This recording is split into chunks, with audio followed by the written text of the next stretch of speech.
Electric field lines को major करना कभी कभी नाइटमेयर जैसा लगता है, बट गॉस लॉ ने उसको एक शॉर्टकट में कन्वर्ट कर दिया है। आज हम पढ़ेंगे इलेक्ट्रिक फ्लक्स और Gauss law with zero confusion. Welcome to science नवा। सो सबसे पहले हम बात करते हैं इलेक्ट्रिक फ्लक्स के बारे में। इलेक्ट्रिक फ्लक्स क्या होता है? इलेक्ट्रिक फ्लक्स क्या होता है? अगर जितनी भी नंबर ऑफ फील्ड लाइंस किसी भी सरफेस से पास हो रही है परपेंडिकुलरली, तो उसका मेजर होता है electric flux. Electric flux measure करता है कि कितनी नंबर ऑफ फील्ड लाइंस किसी भी सरफेस से परपेंडिकुलरली पास कर रही हैं।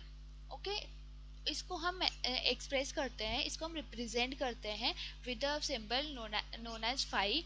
उसका मैथमेटिकल फॉर्मूला होता है E dot A, it is a dot product. E is electric field, A is area of the surface, मतलब जिस सरफेस से इलेक्ट्रिक फील्ड लाइंस पास हो रही हैं उस सरफेस का एरिया डिनोट करता है ए।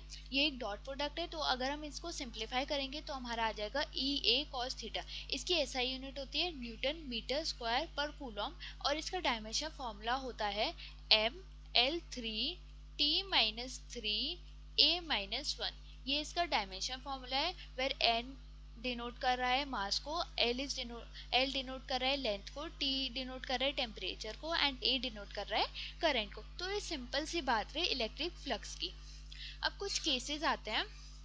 सबसे पहले केस है जब जो इलेक्ट्रिक फील्ड लाइंस है सरफेस के परपेंडिकुलर होती है, मतलब जो थीटा फॉर्म हो रहा है वो 90 हो रहा है, तब फ्लक्स क्या होगा, फ्लक्स की वैल्यू क्या होगी? तो फ्लक्स का फॉर्मूला होता है ई A cos theta.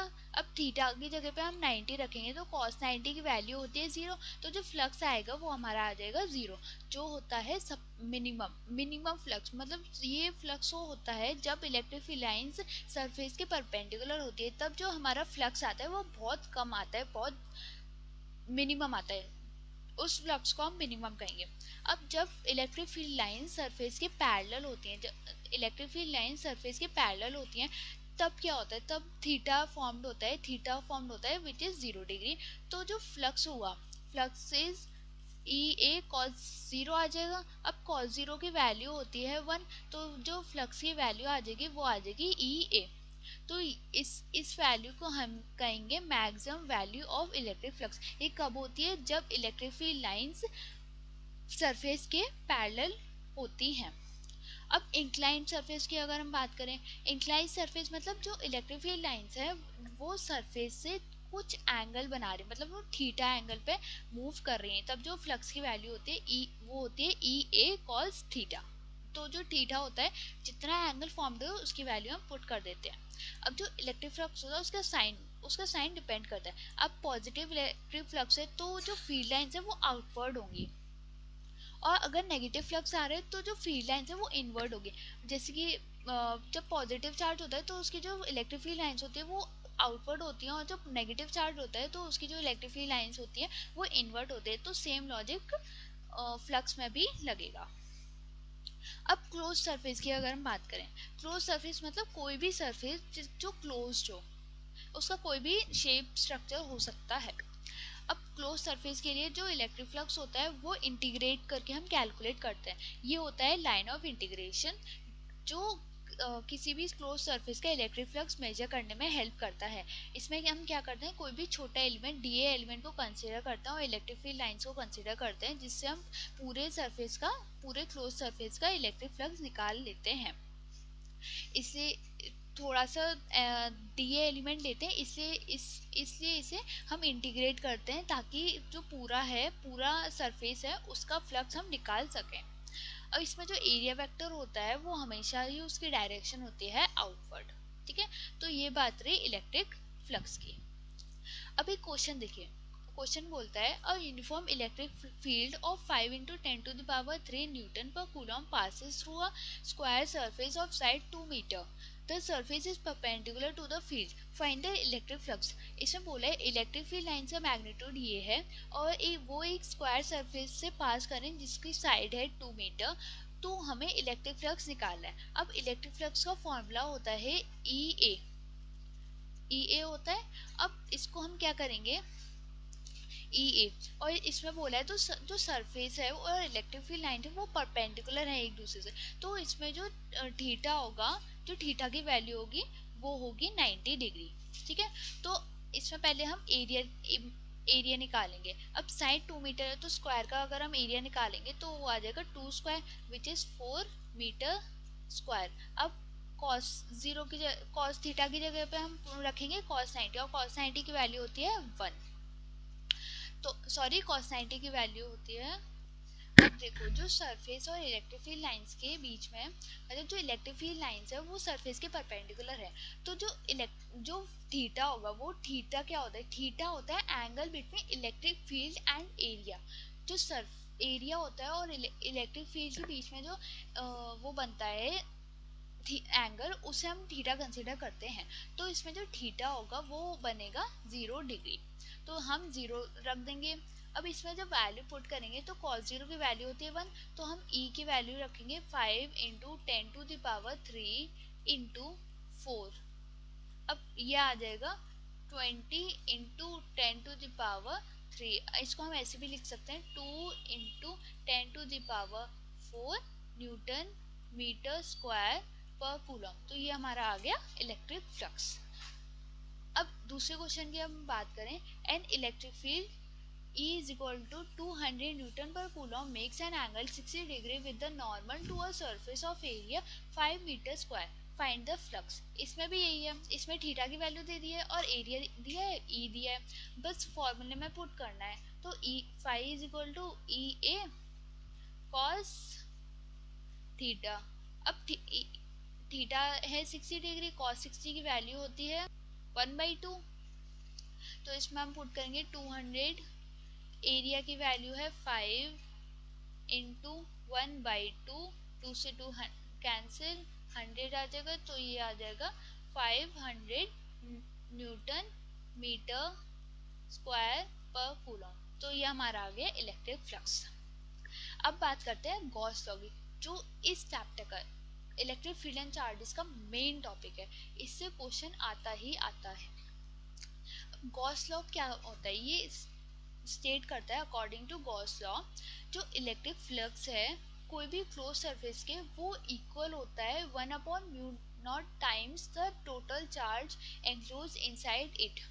Simple language में अगर बोलें तो गॉस लॉ ये बताता है कि जो इलेक्ट्रिक फ्लक्स है कोई भी क्लोज सरफेस का, वो इक्वल होता है Q/ε0 के। जो चार्ज, जो वो क्लोज सरफेस है उसका चार्ज बाई 1/(1/ε0)। एप्सिलॉन के बारे में हमने इससे पहले वाले पार्ट में बात करी थी, और क्यू यहाँ पे चार्ज डिनोट करा और फाई इज फॉर फ्लक्स। तो सिंपल गॉस लॉ ये बताता है। अब जो फाई होता है उसको हमने अभी पढ़ा था, अगर हम लाइन ऑफ इंटीग्रेशन के रिस्पेक्ट में पुट करेंगे तो वो हमारा आ जाएगा E.dA is equal to Q/ε0। तो ये हमारा आ गया एक्सप्रेशन जो हमें गॉस लॉ से मिलता है। अब कुछ पॉइंट्स होते हैं जो गॉस लॉ फॉलो करता है। ये जो गॉस लॉ है वो उन्हीं सरफेस के लिए एप्लीकेबल होता है जो क्लोज्ड होते हैं। जो क्लोज सरफेस होते हैं वो उन्हीं सरफेस के लिए गॉस लॉ एप्लीकेबल होता है। ये उस चार्ज पे डिपेंड करता है जो सरफेस के अंदर हो, उस चार्ज पर नहीं जो बाहर हो। मतलब कोई भी क्लोज सरफेस है उसके अंदर चार्ज प्रेजेंट है, उसके बाहर चार्ज प्रेजेंट है। तो अगर इलेक्ट्रिक फ्लक्स हमें फाइंड करना है तो हम कंसीडर करेंगे जो चार्ज अंदर प्रेजेंट है, जो बाहर चार्ज प्रेजेंट है उसको हम कंसीडर नहीं करेंगे। अब जो शेप होता है सरफेस का उसका कोई मतलब लॉजिक नहीं होता। जो गॉस लॉ है वो सरफेस के शेप पे डिपेंड नहीं करता।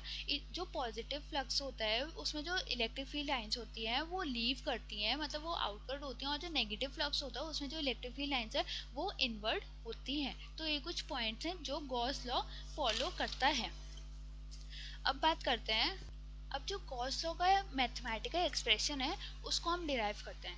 तो एक क्लोज सरफेस, मतलब एक चार्ज सरफेस जिसके जो सरफेस पे और अंदर जो चार्ज प्रेजेंट है उसका मैग्नीट्यूड कंसीडर कर लेते हैं +Q, और उसका एरिया है A।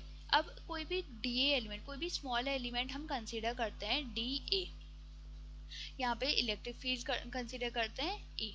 तो हम क्या करेंगे, इलेक्ट्रिक फील्ड जो सरफेस है वो है 0 डिग्री, मतलब जो इलेक्ट्रिक फील्ड लाइंस और सरफेस के बीच में जो दोनों एक दूसरे के परपेंडिकुलर है तो इलेक्ट्रिक फील्ड लाइंस और एरिया वेक्टर के बीच में जो एंगल फॉर्म्ड होगा वो होगा 0 डिग्री। अब हम क्या करेंगे, पहले तो छोटे से मतलब जो डी एलिमेंट हमने कंसिडर करा उसके लिए हम इलेक्ट्रिक फ्लक्स फाइंड करेंगे। तो उसके लिए आ जाएगा ई डी ए कॉस 0। अब कॉस 0 की वैल्यू होती है 1, तो ये हमारा आ जाएगा E D A.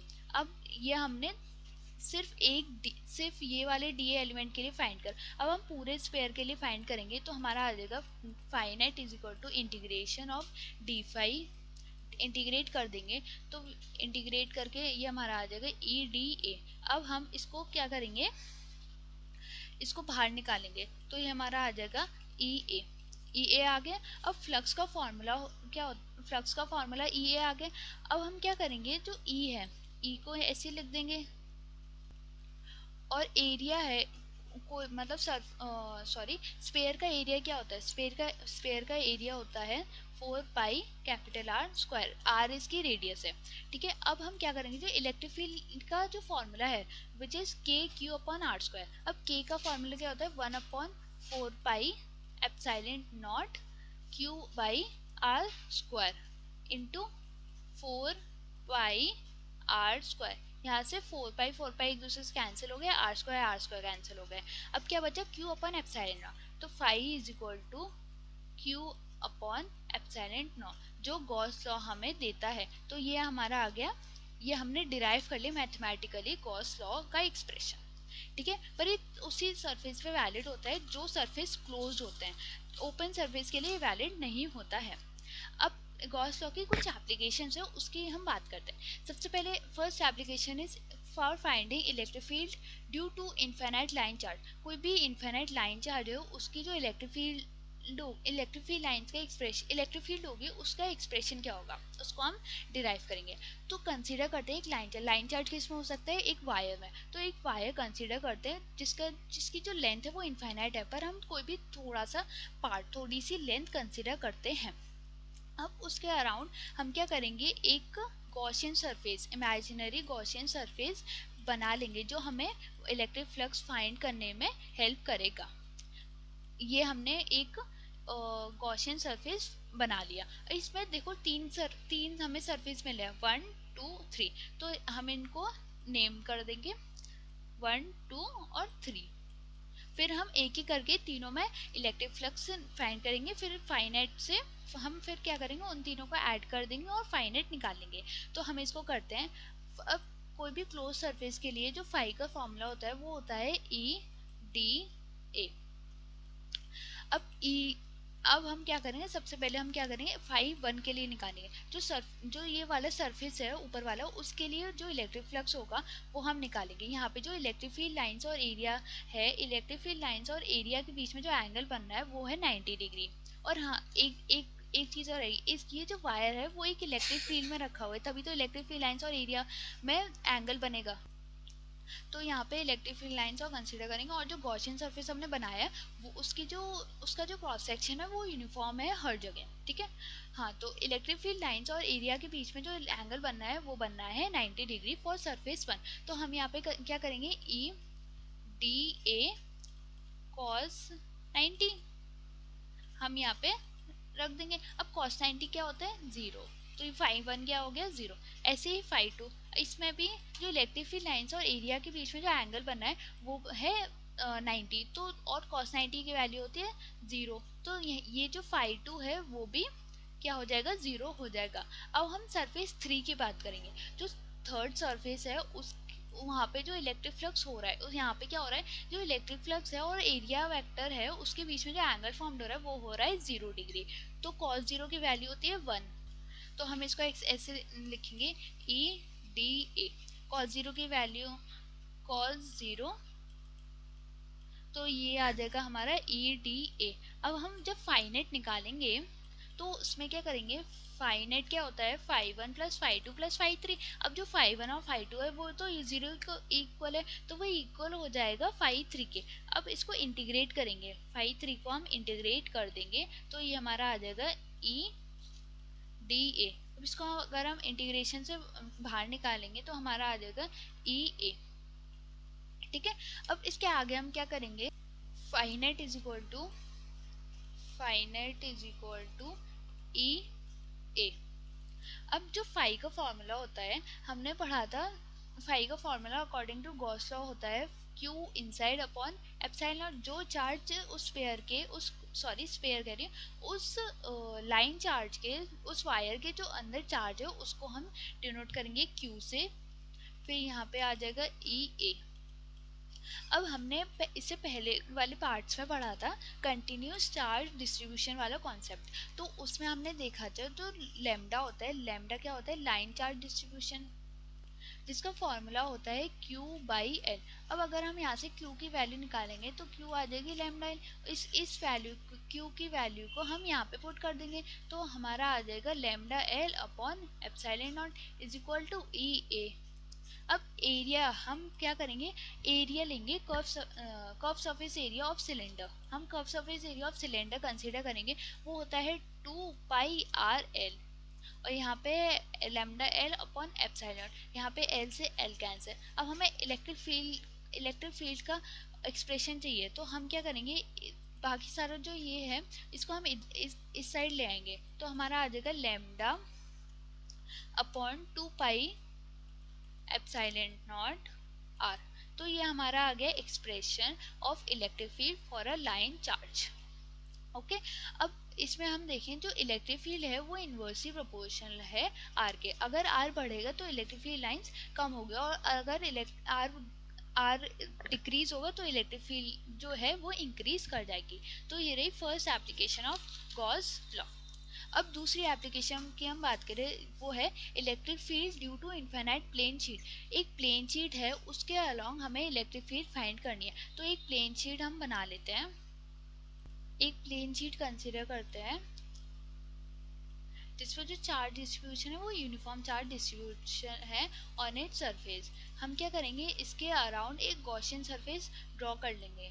Gaussian surface हमने ड्रॉ करा सिलेंड्रिकली, इसकी जो कंपोजिशन, जिसका जो एरिया ऑफ क्रॉस सेक्शन है वो यूनिफॉर्म है। अब इसमें भी हमने देखा 3 सरफेस हमें मिल रहा है, 1 2 और 3। हम इसमें भी इससे पहले हमने तीनों सरफेस इलेक्ट्रिक फ्लक्स निकाले थे, तीनों अलग अलग सरफेस, फिर फाइनाइट से हमने दोनों को प्लस कर दिया था। ऐसे ही हम इसमें करेंगे। इसमें हम क्या करेंगे, इलेक्ट्रिक फ्लक्स निकालेंगे for surface 1 surface 2 and surface 3, फिर उनको ऐड कर देंगे जिससे हमें फाइनाइट मिल जाएगा। और ये जो पूरा सिस्टम है उसमें जो ये पूरा रखा है इलेक्ट्रिक फील्ड में। ठीक है, तो हम बात करते हैं सबसे पहले सरफेस 1 की। अब हम सरफेस 1 के लिए फाई 1 निकालेंगे तो इसमें जो एंगल बनना है ई और ए के बीच में वो बनना है 0 डिग्री। तो हम क्या करेंगे, ई ए कॉस 0 की वैल्यू होती है 1, तो ये क्या आ गया, phi 1 is equal to E ए। ऐसे ही फाई 2 को, इसमें क्या हो रहा है, इसमें जो थीटा है ई और ए के बीच में, इलेक्ट्रिक फील्ड और एरिया वेक्टर के बीच में जो एंगल बना है वो भी 0 डिग्री बन रहा है। तो इसमें जो इसमें भी क्या आ जाएगा, ई डी ए, क्योंकि जो कॉस 0 की वैल्यू होती है वो होती है 1।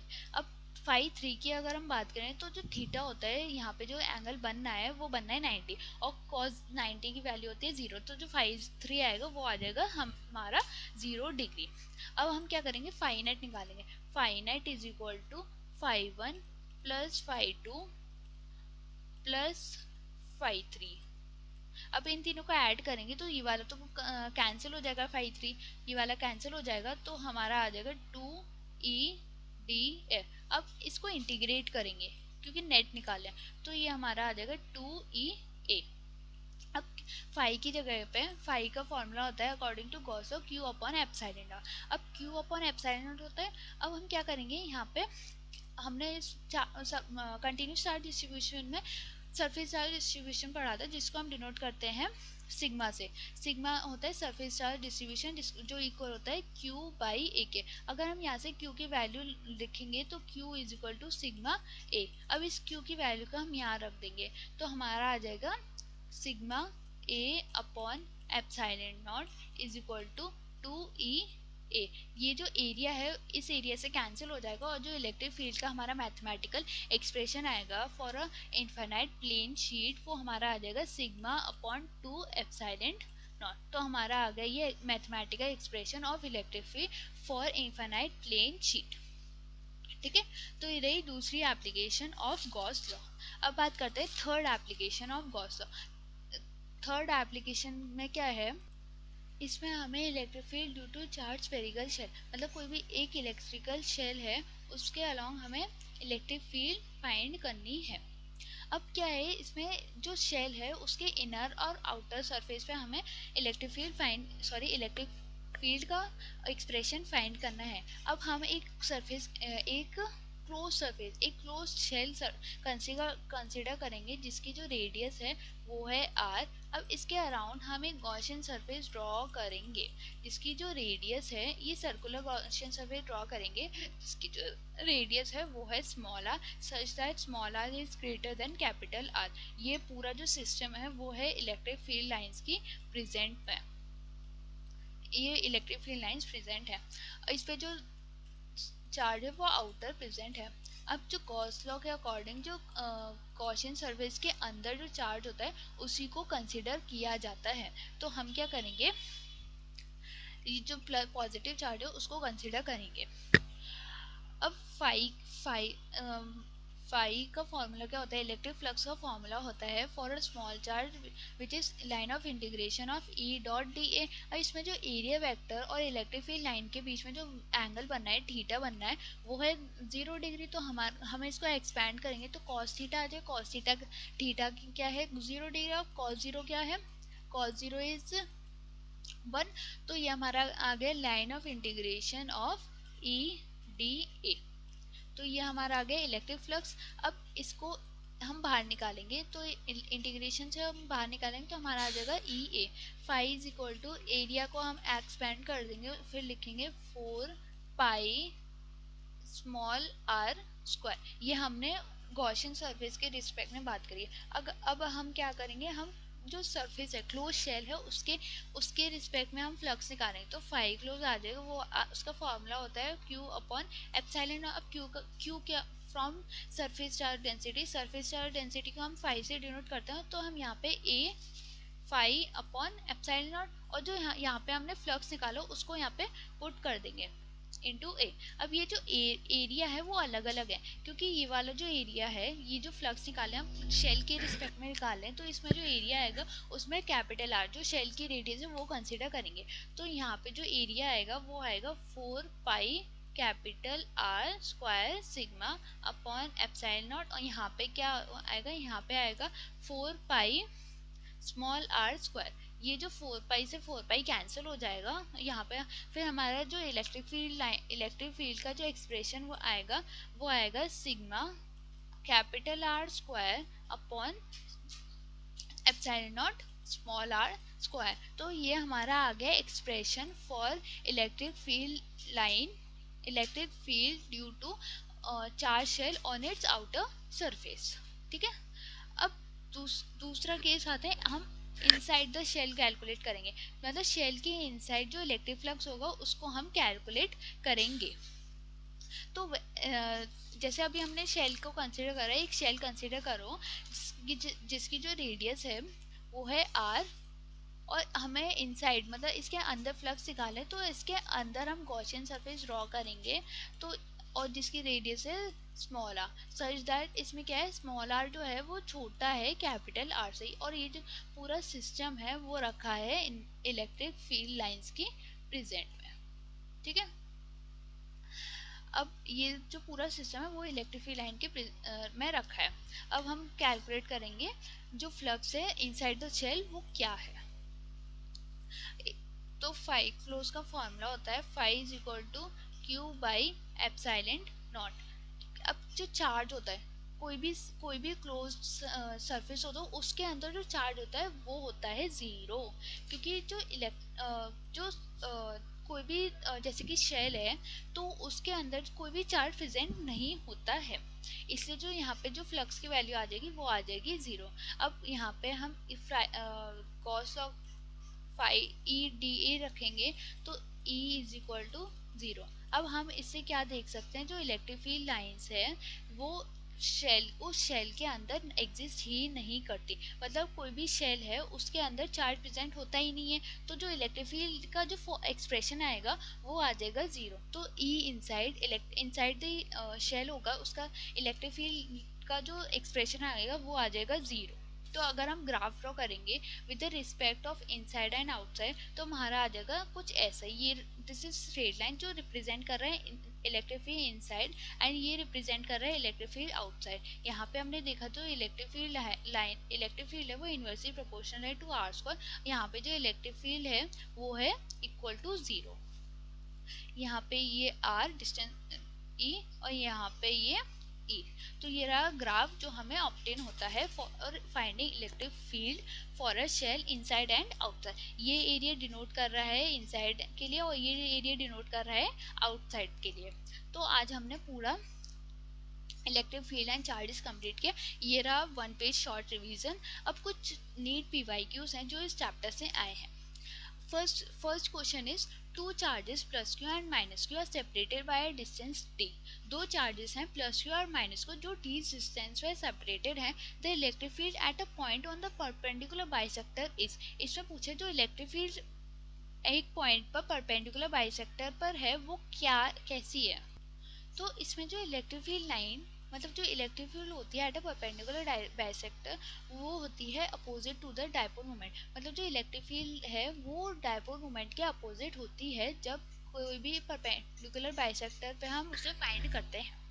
अब second question is the electric field inside a charge spherical shell is. कोई भी स्फेरिकल शेल है उसके अंदर जो इलेक्ट्रिक फील्ड है वो क्या है। तो हमने अभी पढ़ा था गॉस लॉ के एप्लीकेशन में जो इलेक्ट्रिक फील्ड होती है कोई भी शेल में वो एग्जिस्ट ही नहीं करती, तो इसका आंसर आ जाएगा जीरो। ठीक है। अब थर्ड क्वेश्चन के हम देखें a charge is place inside a cube. एक चार्ज है वो क्यूब के इनसाइड रखा हुआ है, तो जो टोटल इलेक्ट्रिक फ्लक्स है उस क्यूब का वो क्या है। तो वो है क्यू अपॉन एप्सिलॉन नॉट। क्योंकि इसमें हमने क्या करा फ्लक्स का फॉर्मूला क्या होता है flux is equal to Q upon epsilon naught. तो एक क्यूब है हमने एक क्यूब इसमें बोला है एक क्यूब के अंदर एक चार्ज रखा है, तो जो एक साइड के लिए हमारा जो इलेक्ट्रिक फ्लक्स होगा वो एक साइड के लिए मतलब पूरे क्यूब के लिए तो इलेक्ट्रिक फ्लक्स होगा उसका एक्सप्रेशन क्या होगा तो वो होगा q upon epsilon naught simple. अब फोर्थ क्वेश्चन के हम देखें the electric field due to infinite plane sheet is. जो इलेक्ट्रिक फील्ड है इनफाइनाइट प्लेन शीट के लिए वो क्या है, वो डिस्टेंस से कैसे रिलेशन है। उसका डिस्टेंस से कोई भी रिलेशन नहीं होता क्योंकि जो ई की वैल्यू होती है फॉर द प्लेन शीट वो होती है sigma upon two epsilon naught. तो इसमें कोई भी डिस्टेंस का टर्म नहीं है, तो वो डिस्टेंस से चेंज नहीं होती, वो सेम रहती है। अब नेक्स्ट क्वेश्चन को हम देखें force between two charges double when distance become. जब फोर्स डबल हो जाती है तो जो फोर्स और डिस्टेंस का रिलेशन क्या होता है F into is inversely proportional to r square. तो अगर फोर्स है वो डबल हो जाएगी तो जो डिस्टेंस है वो कितना हो जाएगा आर स्क्वायर है तो ये हो जाएगा 1/4। अब यूनिट ऑफ इलेक्ट्रिक फ्लक्स जो इलेक्ट्रिक फ्लक्स की यूनिट क्या है हमने अभी पढ़ा था इसी लेक्चर में स्टार्टिंग में। Unit of electric flux in newton metre square per coulomb. तो ये रहे कुछ पीवाईक्यूज जो नीट में आए हैं इस चैप्टर से। अब अगर वीडियो से इलेक्ट्रिक फ्लक्स और गॉस लॉ क्लियर हो तो वीडियो को लाइक करो, अपने फ्रेंड्स के साथ शेयर करो और एक ऐसे ही पावरफुल साइंस कंसेप्ट के लिए चैनल को सब्सक्राइब करो। See you in the next video on Science Nova. Thank you.